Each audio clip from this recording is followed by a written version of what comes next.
안녕하세요. 정형외과 전문의 유병찬입니다.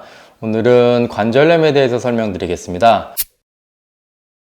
관절염이란 말은 병원에 내원하지 않으셔도 많이 들어보셨을 겁니다. 흔히 말해서 나이가 먹어서 퇴행성 변화가 생기면 관절염이 생긴다. 그게 가장 잘 설명할 수 있는 말입니다. 우리가 평생 무릎을 사용하고 팔을 사용하고 어깨를 사용하다 보면 관절 하나하나마다 변화가 생길 수밖에 없습니다. 우리가 물건을 사서 사용을 하면 마모가 되고 망가지듯이 우리의 관절도 평생 사용하게 되면 그 관절은 고장이 나게 되어 있습니다. 그러면 이런 관절염들의 원인은 어떤 것들이 있는지, 과연 나이에 의해서만 변하게 되는 건지, 그리고 관절염은 어떻게 진단하는지, 진단을 했으면 어떻게 치료해야 되는지 하나씩 설명을 드려보겠습니다. 가장 먼저 관절염의 원인입니다. 관절염의 가장 큰 원인은 노화에 의한 퇴행성 변화입니다. 원래는 정상 관절은 조금 무리한 일을 해도 잘 버텨주고 건강했는데 나이가 들어감에 따라서 관절 주변에 인대가 약해지고 관절 속에 관절액들이 줄어들고 하면 잘 버티던 일들을 나중이 되면 그런 일을 함으로써 뼈와 뼈가 자꾸 마모가 되면서 서로 부딪히며 마모가 되며 닳기 시작하면 그걸 관절염이라고 부릅니다. 그러면 단순히 나이에 의해서만 생기면 모든 노인들은 다 똑같이 관절염이 있어야 되는데 그렇지 않습니다. 어떤 경우에 생활 패턴이 또 가장 영향을 많이 미칩니다. 무릎을 많이 쓰고 어깨를 많이 쓰고 하는 분들은 무릎이나 어깨에 관절염이 훨씬 더 빨리 오고요. 그에 반해 아껴주고 덜 사용하는 사람이면 나이에 비해서 더 젊은 관절을 갖고 있기도 합니다. 그리고 어떤 관절염은 유전적 영향을 갖기도 하고요. 류마티스 관절염인 경우에는 면역체계를 공격함으로써 생기기도 합니다. 그리고 통풍성 관절염은 통풍결절, 요산결절이 관절에 쌓이면서 생기기도 합니다. 이렇게 같은 관절염이지만 그 원인은 다양하게 나타날 수가 있습니다. 그리고 이런 관절염을 가지신 분들은 다양한 증상을 가지고 있습니다. 대표적으로 관절염이 나타났을 때 있는 증상들을 한번 설명해 드리겠습니다. 사라지지 않거나 다시 돌아오는 1개 이상의 관절 통증이 생기고요. 1개 이상의 관절에 열감 및 발적이 생길 수도 있고 1개 이상의 관절이 부어오릅니다. 그리고 1개 이상의 관절이 뻣뻣해지고 정상적인 방법으로 하나 이상의 관절을 움직이는데 문제가 생겼을 때 이를 관절염 증상이라고 합니다.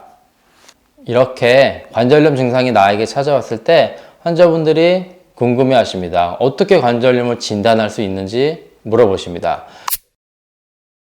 그러면 관절염을 진단할 수 있는 방법은 여러 가지인데 하나씩 설명해 드리겠습니다. 가장 먼저 엑스레이 검사입니다.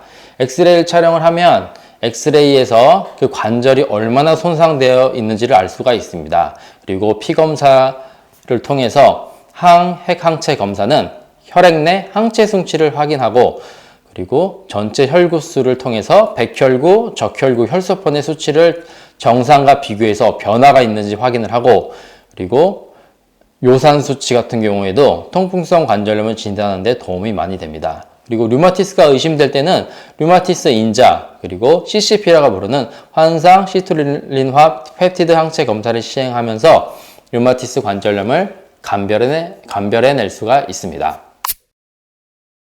네, 그리고 이렇게 증상도 알았고 진단을 했습니다. 그러면 내가 관절염이 있다면 이 관절염을 어떻게 치료해야 되냐고 여쭤보십니다.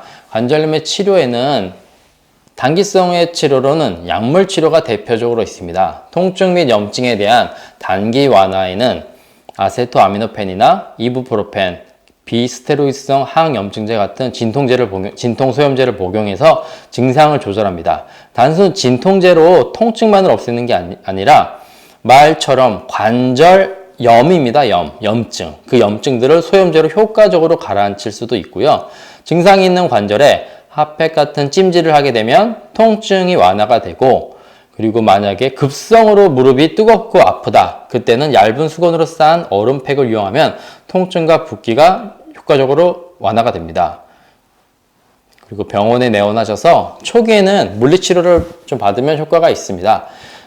전기치료 같은 물리치료를 시행하면 통증이 있는 부위에 신경 종말에 약한 전기 펄스를 보내 뇌의 통증 신호를 차단하고 통증을 느끼는 방식을 변경하여 증상을 줄일 수가 있습니다. 그리고 특별히 류마티스 관절염이 있을 때는 류마티스 관절염에 쓰이는 약이 있습니다. 항류마티스 약물이라 불리는 거고요. 이는 질병을 낮추고 질병과 관련된 면역 체계를 치료함으로써 류마티스 관절염을 효과적으로 조절을 하고요. 코르티코스테로이드라는 약물로 염증과 붓기를 감소해서 심한 통증을 가지고 있는 류마티스 환자들을 치료할 수가 있습니다. 그리고 다음으로는 연골주사 치료법이 있습니다. 연골주사란 무릎 연골, 원래는 건강할 때는 무릎 안에 건강한 연골액들이 많이 들어 있습니다. 그래서 무릎을 사용해도 그 연골액들이 부드럽게 무릎을 보호해 주는데 나이가 들어감에 따라 그 연골액이 줄어들어서 뼈와 마찰되는 횟수가 증가하니까 관절염이 진행되는 겁니다. 연골주사란 그 연골액과 가장 비슷한 성분의 액체를 무릎에 주입을 하여 무릎의 관절염을 최대한 낮추는 치료입니다. 이 주사는 나라에서도 보험이 6개월마다 되기 때문에 6개월마다 한 번씩, 그리고 한 번 할 때 보통 3번을 합니다. 3주간에 걸쳐서. 그렇게 하면 효과적으로 무릎의 관절염을 예방을 할 수가 있습니다. 관절염이 심한 사람들은 결국 수술이 필요합니다. 관절염이란 무릎 자체에 물리적 변화가 생기는 겁니다. 물리적으로 관절이 좁아지고 관절염이 심해졌는데 거기에 대해 다 되고 약이나 주사를 아무리 해도 심한 경우에는 효과가 없습니다. 그럴 때는 그 다른 관절을 잘라내고 자른 곳에 새 관절을 끼워서 새로운 관절을 만들어주면 일상생활에 회복을 할 수 있기 때문에 너무 아프시면은 참지 말고 수술하는 것도 굉장히 좋은 치료입니다. 이런 약이나 주사나 수술은 병원에서 하는 거고요. 추후에 환자들이 내 생활로 돌아가서 할 수 있는 치료들이, 할 수 있는 것들이 또 중요한 것들이 있습니다. 가장 중요한 것은 체중 관리입니다. 체중이 무거우면 관절이 빨리 닳기 때문에 체중을 내 평균 체중에 유지될 수 있도록 노력을 하셔야 되고요. 운동을 통해서도 어느 정도의 좋은 자극들은 관절을 튼튼하게 해주기 때문에 운동도 항상 병행을 해야 됩니다. 그리고 무릎을 무리하는 그런 생활 패턴을 줄이게 되면 빨리 진행될 관절염을 내 스스로 그래도 조금이라도 줄일 수 있기 때문에 그런 것들을 하나씩 하시길 바랍니다.